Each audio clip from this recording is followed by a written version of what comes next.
All right, let's look at one of the balancing reactions problems. Let's start off with this iron one. So we're going to separate reactants from products. And I see I've got two different elements. So I'm going to give myself two spaces to do some accounting. Going from left to right, I see I've got iron and I see I've got oxygen. Then I'm going to write down the total number. Remember, we're doing accounting so that whatever's on the reactant side is also on the product side, because matter can't be created or destroyed, it just changes form. So I see I've got, let's use a different color, I've got one iron, got two oxygens. I look over here and I've got two iron and three oxygens. All right, both these aren't balanced, but the easiest numbers that I could balance are 1 and 2. It's easier to find a common number between them than 3 and 2. So what I'm going to do over here is I'm going to double my iron. As soon as I do that, I get 2. Still not balanced. I'm forced to have to deal with these oxygens. So I've got 2 and 3. So there's a common number between these, which is 6. So if I double these and then I triple this, so let's see what happens when I doubled that. My iron ends up being 4. My oxygen ends up being 6. Still not balanced. I'm going to have to change this to 4 to give me 4 irons. And then looking over here, I see that I've got 6 oxygens.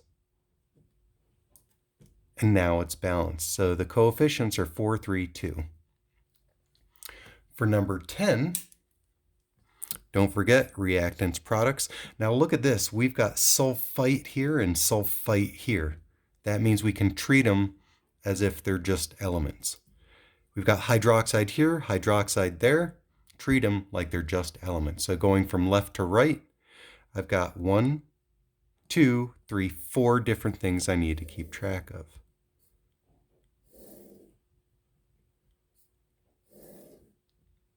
So going from left to right, I'm going to write down aluminum, sulfite, sodium, and hydroxide.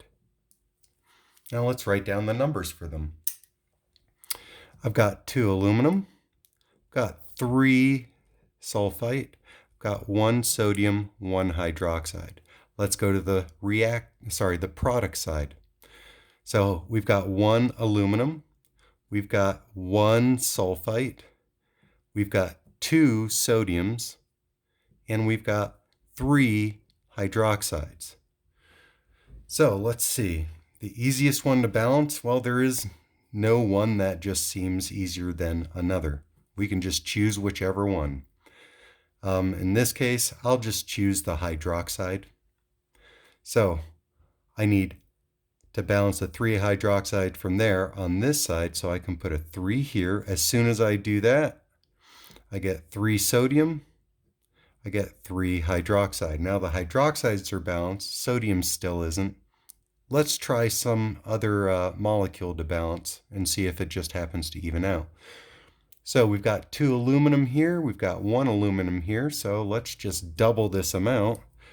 As soon as I put that 2 there, changes my aluminum to 2, which balances out, and it also changes my hydroxides.